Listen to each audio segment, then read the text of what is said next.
महोदय, मुझे आपने इस ऐतिहासिक दिन में अपनी बात रखने का अवसर दिया। मैं आपका तहे दिल से शुक्रिया अदा करती हूँ। मैं उस राज्य से हूँ जहाँ संत ज्ञानेश्वर, संत तुकाराम और संत रोहिदास जैसे अनेक संतों ने समाज को प्रेम और सद्भावना दी। दूसरी तरफ शिवाजी महाराज, संभाजी महाराज और शाहू महाराज जैसे शूर वीरों ने अपनी दूरदृष्टि से सामाजिक एकता और न्याय संगत समाज प्रणाली की स्थापना की।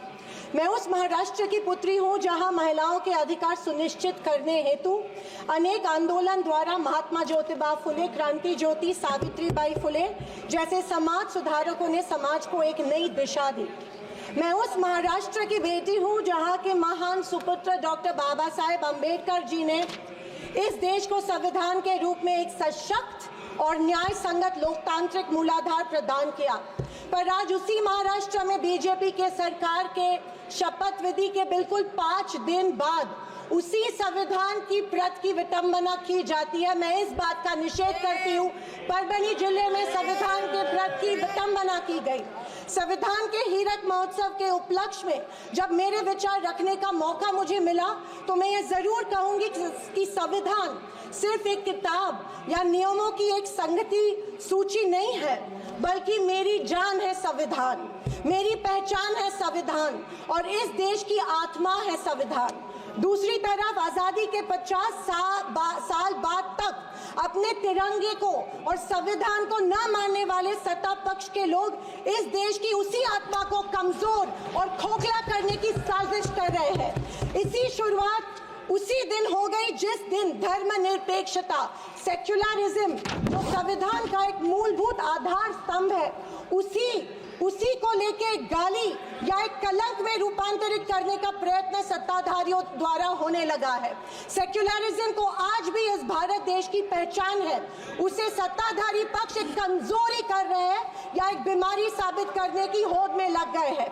संविधान की किसी भी चर्चा या बहस को ये लोग सिर्फ इमरजेंसी पर ले जाते हैं, पर ये भूल जाते हैं कि स्वर्गीय इंदिरा गांधी जी, हमारी पहली महिला पंतप्रधान इंदिरा गांधी जी ने उस वक्त के हालातों के मद्देनजर वो संवैधानिक कदम उठाए थे और उस दौरान हुए गलतियों की माफी भी देश के जनता से मांगी थी। और इतना ही नहीं, उनके विरोधियों ने गठित की गई कमेटी ने उन पर लगे सारे इल्जामों से उन्हें बारी कर दिया था।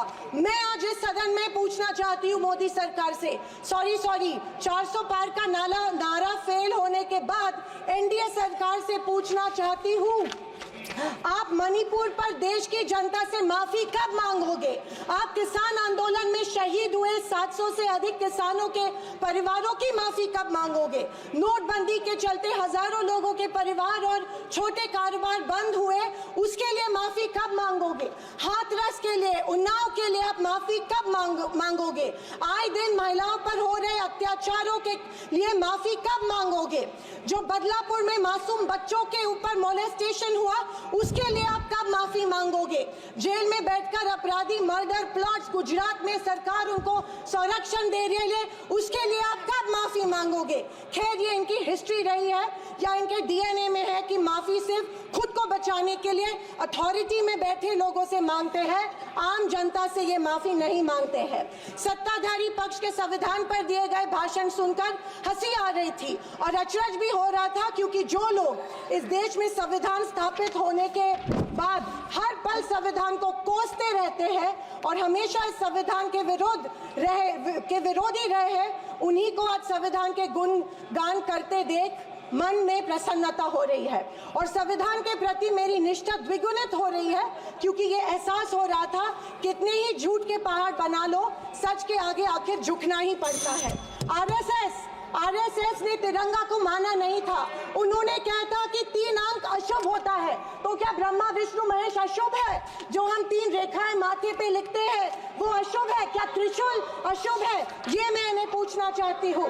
वर्ष 1993 में आरएसएस ने अपने श्वेत पत्र में संविधान को कचरे का ढेर करार दिया था। क्या ये तिरंगे के खिलाफ नहीं है? तत्कालीन आरएसएस प्रमुख ने उस टाइम संविधान को बदलने की मांग की थी। धन्यवाद। आरएसएस महिलाओं को हमेशा पुरुषों से कमजोर समझती है। आरएसएस हमेशा महिलाओं को पुरुषों से कमजोर समझती है।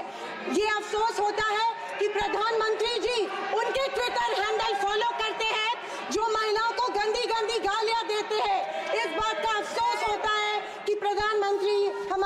के प्रधानमंत्री ये करते हैं। जनवरी 26, 2001 में इन्होंने तिरंगा माना और इतने सालों बाद तिरंगे को नागपुर में होस्ट किया। अध्यक्ष महोदय, मैं 2024 के लोकसभा इलेक्शन के बाद इन्हें एहसास हुआ कि संविधान को ज्यादा छेड़ेंगे तो सत्ता हाथ से निकल सकती है, इसीलिए अचानक संविधान के प्रति इनको प्यार उमड़ने लगा।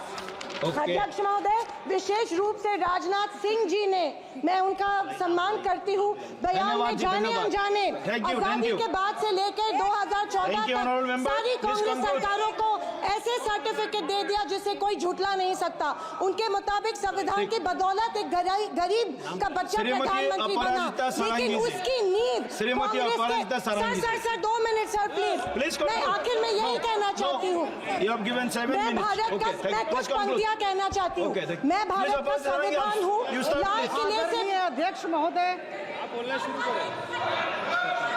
हिंदी की एक प्रसिद्ध कविता की कुछ पंक्तियों से। एक सेकंड, मैं भारत का संविधान हूँ, लाल किले से बोल रहा हूँ। मैंने तो समता सौंपी थी, तुमने फर्क व्यवस्था कर दी। मैंने न्याय व्यवस्था दी थी, तुमने नर्क व्यवस्था कर दी। हर मंजिल ठहरी कर डाली, गंगा भी मैली कर डाली।